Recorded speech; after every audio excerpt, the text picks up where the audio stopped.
Weeks before England played a single match at this World Cup, their equipment truck was broken into on a quiet stretch of highway between Florida and Missouri. Training boots, match balls, a massage table, and the tactical boards Thomas Tuchel uses to break down opponents, all gone in one night. Police in Kansas City arrested 2 suspects within hours and recovered most of it, but the story stuck around for a reason. It was an early sign that this World Cup, for all its record-breaking size, was going to have a messier side running underneath the football. That theft turned out to be just one thread. Around the same time, television cameras kept catching something odd inside packed-looking stadiums, rows and rows of visibly empty seats, even as FIFA insisted every number added up to a near sellout. And quietly, in the background, players, officials, and even match referees have been dealing with visa delays that had nothing to do with form or fitness and everything to do with paperwork. So 3 separate storylines: theft, sparse crowds, and visa chaos, all playing out at the same tournament. Which one of these do you think says the most about how this World Cup is actually being run? Let's break it down properly. If you're new to this channel, we cover every angle of this tournament as it develops, not just the goals and the scorelines. Go ahead and subscribe now so you catch the next breakdown as soon as it's out. To understand how all 3 of these issues fit together, it helps to remember just how big this tournament actually is. 48 teams, 16 host cities, 3 countries, and more than a month of football, running from June 11th through the final on July 19th. Nothing on this scale has ever been attempted in World Cup history. That scale is exactly why cracks were always going to show somewhere. More teams means more equipment being moved across more cities. More venues means more opportunities for empty seats to stand out on camera.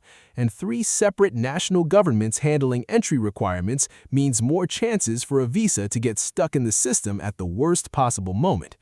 None of this means the tournament is failing. Overall attendance actually broke the all-time World Cup record by late June, with more than 3.5 million spectators through the gates, surpassing the mark set by the United States back in 1994. But records at the top level haven't stopped individual matches, individual teams, and individual fans from running into real problems along the way. Here's where things shift towards something a little more embarrassing for FIFA directly: the sparse crowds. This started as early as the tournament's second match. South Korea's win over Czechia in Guadalajara drew an announced crowd of 44,985 in a stadium built for 45,646, numbers that suggest a near-total sellout. But footage from the game showed clearly empty sections, particularly in the middle tiers and around premium seating near the pitch. FIFA's response was to explain that official attendance reflects tickets scanned rather than a visual head count at any single moment, and that fans were likely moving around the concourses rather than sitting in their seats. That explanation didn't land well with a lot of viewers, especially with reporting suggesting that tickets in the most visibly empty sections have been priced anywhere from $400 to $5,000. The bigger issue is that this isn't actually new territory for FIFA. Similar attendance questions followed the World Cup in Brazil back in 2014 and again in Qatar in 2022. What makes 2026 different is the scale of ticket pricing criticism layered on top of it. This is the first World Cup where FIFA used dynamic pricing, adjusting costs based on demand throughout the sales window, and reports suggest that pricing shift may be part of why some sections looked thinner than the official numbers implied, particularly for matches between lower-ranked teams that didn't carry the same demand as the host nations. To be fair, some of the highest-profile matches, like Mexico's tournament opener against South Africa, were genuinely packed from the first whistle.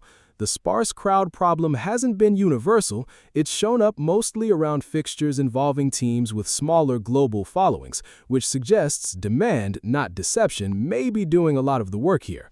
Still, for a tournament FIFA has promoted as its biggest and most historic, the optics haven't been ideal.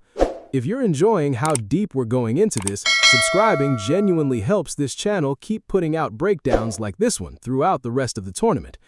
Now for the third thread: visa delays, and this is the one that's touched the football itself most directly. Entry requirements across 3 different countries, each with their own systems and processing timelines, created friction almost immediately. A referee set to make his World Cup debut officiating matches was denied entry entirely and had to return home without taking charge of a single game.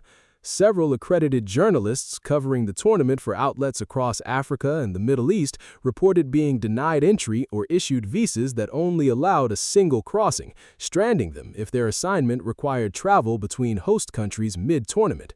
Fans have felt it too. Supporters from multiple countries have reported approved visas being revoked shortly before travel, or applications processed so late that trips had to be canceled outright.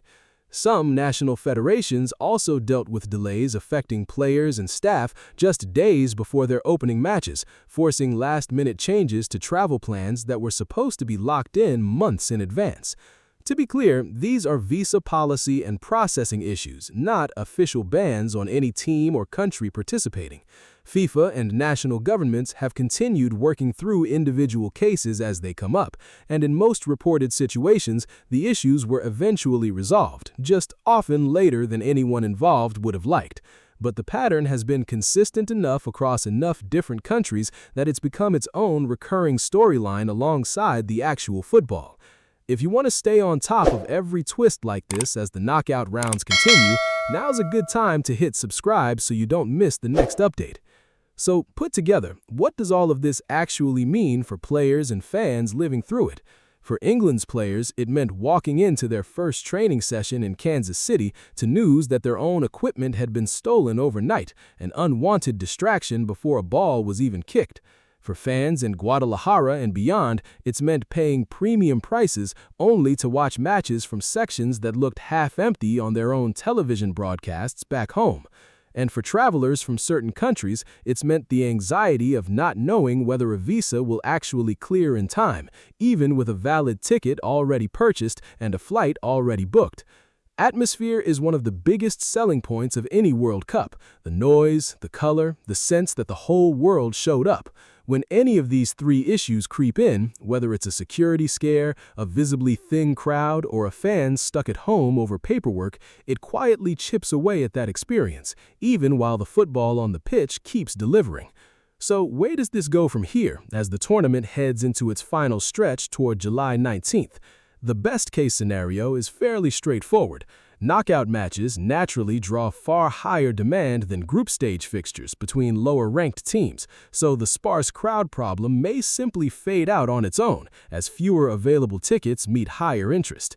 Security around remaining matches is also expected to tighten further as fewer venues remain in play, which could reduce opportunities for theft and scams. The more realistic middle scenario is that these threads keep showing up in smaller ways without derailing anything major. Another equipment issue here, another visa case resolved just in time there, without any single incident becoming a full-blown crisis. That's roughly the pattern so far, and there's no clear evidence yet suggesting it's about to change dramatically. The tougher scenario would involve a visa issue affecting a team still alive deep into the knockout rounds, or a theft or security incident escalating beyond the opportunistic scale seen so far. Neither has happened yet, and reports so far suggest organizers in all three host countries are aware of the scrutiny and actively working to avoid exactly that kind of headline as the world's attention narrows toward the final matches. So, to bring it together, a theft in Kansas City exposed how much equipment and logistics have to move flawlessly across this expanded tournament. Empty-looking sections in packed stadiums exposed how disconnected FIFA's official numbers can feel from what fans actually see on screen. And a string of visa delays showed how complicated it is to run one event across 3 different countries with 3 different entry systems. Which of these 3 do you think matters most for how this World Cup is remembered? The security concerns, the crowd optics, or the visa headaches? Let me know your take in the comments, and if you think there's a storyline we haven't covered yet, drop that too. Before you go, hit that subscribe button if you want every twist of this tournament broken down as it happens.